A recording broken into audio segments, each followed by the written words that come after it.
नमस्कार, bold sky पर आपका स्वागत है। आज हम करेंगे अर्ध चंद्रासन, यानी कि चंद्र के समान किया गया आसन। इस आसन को करते वक्त शरीर की स्थिति अर्ध चंद्र के समान हो जाती है, इसीलिए इस आसन को अर्ध चंद्रासन कहते हैं। इस आसन को कहीं कहीं पर कुछ लोग त्रिकोणासन भी कहते हैं। तो चलिए शुरुआत करते हैं और देखते हैं कि कैसे करते हैं अर्ध चंद्रासन।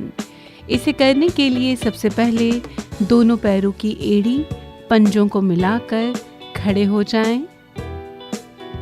दोनों हाथ कमर से सटे हुए, गर्दन सीधी और नजरें सामने रखें। फिर दोनों पैरों को लगभग 1 से 1.5 फीट दूर रखें। मेरुदंड सीधा रखें। इसके बाद दाएं हाथ को ऊपर उठाते हुए कंधे के समानांतर लाएं। फिर हथेली को आसमान की ओर करें। अब अपने हाथ को ऊपर उठाते हुए कान से सटा लें। इस दौरान ध्यान रहे कि बायां हाथ आपकी कमर से सटा ही रहे। फिर दाएं हाथ को ऊपर सीधा कान और सिर से सटा हुआ रखते हुए कमर से बाईं ओर झुकते जाएं। इस दौरान आपका बायां हाथ स्वतः ही नीचे खिसकता चला जाएगा। ध्यान रहे कि बाएं हाथ की हथेली को बाएं पैर से अलग ना होने दें। जहां तक संभव हो सके बाईं ओर झुकें। फिर इस अर्धचंद्र की स्थिति में 30 से 40 सेकंड तक रहें। वापस आने के लिए धीरे धीरे पुनः सीधे खड़े हो जाएं। फिर कान और सिर से सटे हुए हाथ को पुनः कंधे के समानांतर ले आएं।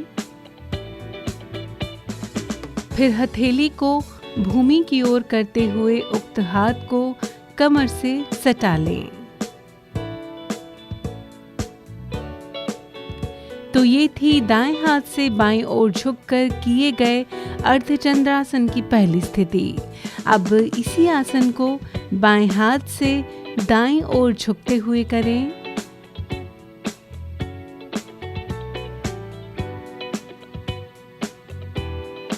तत्पश्चात पुनः विश्राम की अवस्था में आ जाएं।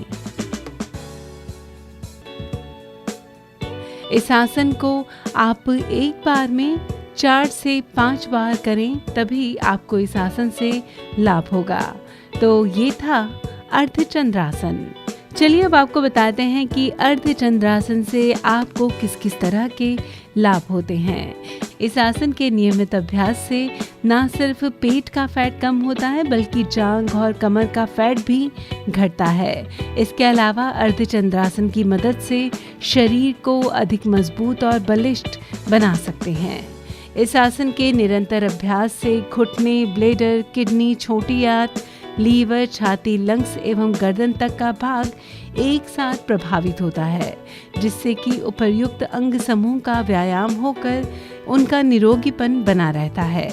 श्वास, उदर, पिंडलियों, पैरों, कंधों, कोहनियों और मेरुदंड संबंधी रोगों में भी इस आसन के जरिए लाभ मिलता है।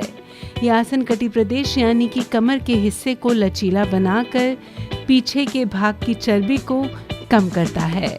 तो ये थे इस आसन से यानी कि अर्धचंद्रासन से होने वाले लाभ। अब आपको बताते हैं कि अर्धचंद्रासन करते वक्त आपको किस तरह की सावधानियां बरतनी चाहिए। यह आसन करते वक्त अगर आपको साइड या बैक पेन हो तो ये आसन किसी योग चिकित्सक की सलाह के बाद ही करें। तो आज हमने आपको बताया कैसे करते हैं अर्धचंद्रासन, इसे करने से क्या होते हैं लाभ और क्या सावधानियां बरतनी चाहिए आपको यह आसन करते वक्त। बहुत जल्द मिलेंगे किसी और आसन के साथ। फिलहाल बोल्ड स्काई में बस इतना ही।